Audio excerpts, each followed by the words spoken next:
ஆழ்கடல் நீராகவும் காற்று நெருப்பு என பஞ்சபூதங்களாக இருப்பவனும் நீயே.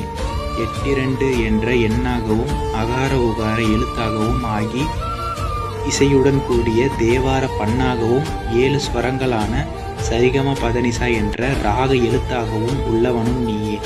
கண்ணாகவும் கண்மணியாகவும் கண்ணுள் ஆடும் பாவையாகவும் ஆனவனும் நீயே. இப்படி அனைத்துமாய் உள்ள உண்மையான பிரம்ம ஞானத்தை எனக்குள் வழங்கி என்னுள் நீராகி நின்ற நினது திருவடி பாதத்தை என்றும் என் தியானத்தில் வைத்து அருள் செய் ஈசா என்று சிவாகர் சித்தர் கூறுகிறார்.